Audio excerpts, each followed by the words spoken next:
The arrowhead logo of the National Park Service, U.S. Department of the Interior. A portion of the U.S. Marine Corps War Memorial is suspended from a crane. A title, The Story Behind the Statue, U.S. Marine Corps War Memorial. A vintage color film, To the Shores of Iwo Jima, printed in Technicolor. A Warship cannon fires. Iwo Jima, the most heavily fortified island in the world. Weary Marines are crowded on a landing craft.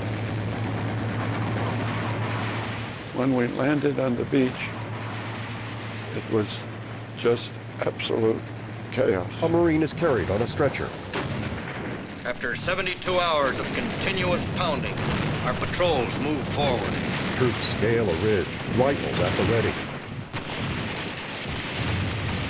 A black and white photo, Marines carry the U.S. flag. Carried it up to the highest spot we could find, and we raised it. When we raised that flag, the troops down below just went crazy. All the whistles on the boats went off. There's nothing more beautiful than to see the flag flying. That flag, it was small. And I got word that the general wanted a larger flag put up there so that everybody could see it. And he said, I suggest that you get 2 cameramen over there, a moving man and a still man, to cover it. They got up there just in time. A Marine cameraman. They put the second flag up, and Rosenthal caught it. Staff Sergeant Bill Genaust, who shot motion pictures, stood right alongside of him.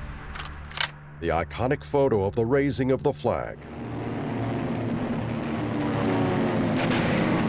It is on the 5th day of a 36-day battle. So the battle was far from over. But it was seen as this marker of impending victory.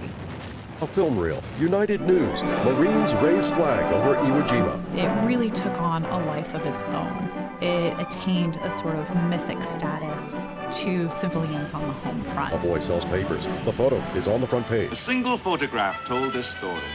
Born of battle, it fired the imagination of all America, for it expressed the unity, drive, and determination of the people. 1945. Inspired by the wire photo, the noted sculptor, Felix de Walden, and serving in the Navy, began work immediately. He completed a small model within 48 hours after the photograph had reached the United States. The great moment was recorded in clay. But this was only the first of many models. President Truman observes a model of the statue. Over the 9 years from the time that de Walden made the first wax model in 1945, he made several different versions in different sizes and different materials. 7th War Loan Drive is opened. They raised that flag on Iwo with their blood. Repay them with your bond purchases. That we may dedicate this statue to the memory of men who have died for our country.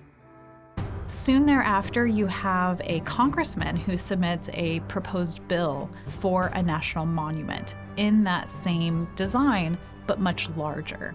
There was a lot of debate over the placement, the design, the funding of the Marine Corps War Memorial. The sculptor is dwarfed by one of the figures. Once de Walden's statue received federal approval and the tract at Arlington Ridge was decided upon, he began making studies for the Marine Corps War Memorial. Authorized by the unanimous vote of Congress, this memorial is made possible by donations of the people, by former Marines, fathers and mothers of our fallen comrades, friends of the Corps, and men of the Navy and Marine Corps themselves. The statue's flagpole is hoisted aloft. It would be the spirit of all Marines from Tripoli and Chapultepec, from Belleau Woods, and back across the Pacific from Wake Island to Japan. A memorial to the heroic gallantry of all our fighting men. 1954, a black and white photo of 2 men smelting ore in a foundry. De Walden works with a foundry to create the monument in pieces, over 100 pieces. A man with a chisel works on a massive portion of the statue, which then were assembled on site. Huge figures are carted on flatbed trucks. A Marine grasping the flagpole is positioned by a crane. Another Marine's leg is lifted into place. A live Marine examines sculpted rifles twice his size. Another compares his foot to a sculpted boot many times the size of the man's foot. 1954, with the completed statue in place, crowds gather. Washington Monument rises in the background. This then is completed for the memorial to have its formal dedication on the anniversary of the founding of the Marine Corps, the 10th of November, 1954. A Marine Corps band parades past the statue. The design for the Marine Corps War Memorial was unique within the scope of the National Mall within the nation's capital. The sun casts a glow on the memorial, grave markers at Arlington National Cemetery.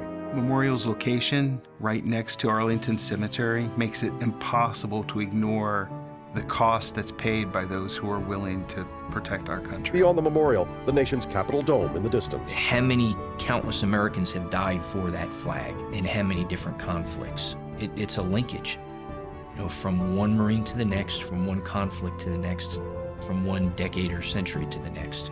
The U.S. flag waves at the memorial. I hope that when young people see the Marine Corps War Memorial, they will recognize that those guys in that memorial statue represented the other 70,000+ who are on that island and paid a high price so you could have what you have today. And that's freedom. Aerial of the memorial with walkways and green landscape. Credits appear including produced by the National Park Service. Special thanks to the Marine Corps History Division and the National Museum of the Marine Corps for their technical expertise, and to all of the veterans, service members, and civilians who contributed to this production. Made possible by businessman and philanthropist David M. Rubenstein. Producer, director, writer, Sarah Gulick. Researcher, director, writer, editor, Signature Communications. Music, Max Squire. Lead technical advisor, Brianne Robertson. Executive producers, Aaron LaRocca and Jess Liptak. Many others provided archival material and footage. The arrowhead logo of the National Park Service.